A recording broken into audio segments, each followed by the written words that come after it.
Oui. Les gens sont allés au cadastre. Je ne veux pas seulement donner le nom de la personne. C'est la maison d'un gars qui vit ici aux États-Unis, qui sont dans les couloirs, tu comprends, les couloirs d'argent. C'est la maison d'un gars qui vit ici aux États-Unis. J'avais toujours cru que c'était pour Joséphine Mbagnan. Ce n'est pas pour Joséphine Mbagnan. Ma soeur, si, regarde, logiquement pensant, c'est-à-dire que même dans un monde où les gens sont fous, personne ne peut croire que c'est sa maison. Donc tu es capable de construire une maison de ce montant. Elle peut construire la maison là. Elle peut construire cette maison. Rien que le toit, moi j'ai conçu au Cameroun. Le toit qu'on a fait là, la fille là n'est pas capable de faire ce toit. Elle n'est pas capable, c'est pas sa maison.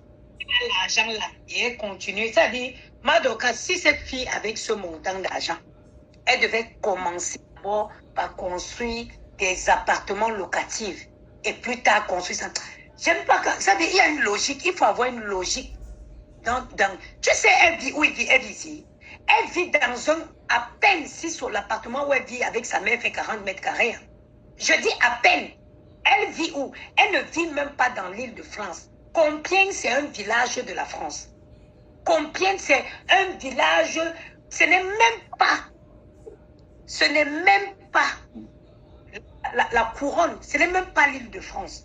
Et elle vit dans un 40 mètres carrés qu'elle paye à 800 € et qu'elle a du mal à payer. Dessous, c'est sûr. 800 € c'est son loyer parce que moi, elle m'a prêté de l'argent pour acheter, pour payer son loyer. Moi, je n'invente pas sur les gens.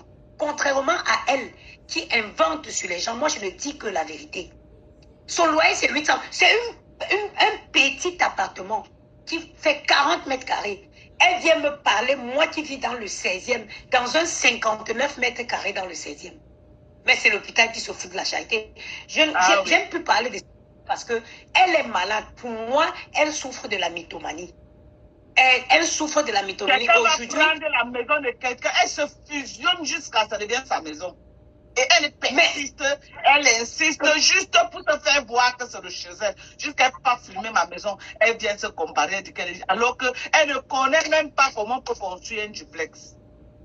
De parler aux gens intelligents. L'habilleuse, la fille a été sortie, elle a dit que c'était à elle, non.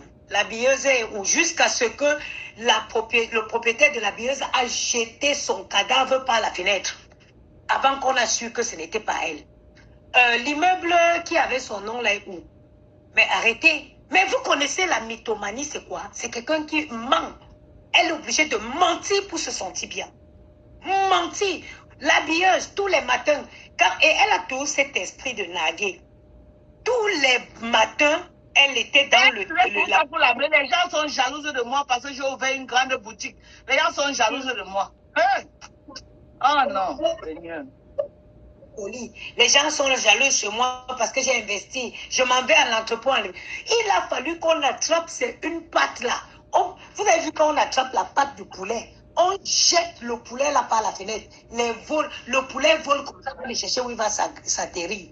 Si la patronne de l'habilleuse n'avait pas jeté son cadavre par la fenêtre, elle serait toujours en train de mentir. Et en plus, la patronne de l'habilleuse avait un projet d'ouvrir un restaurant. Le restaurant a vu le jour.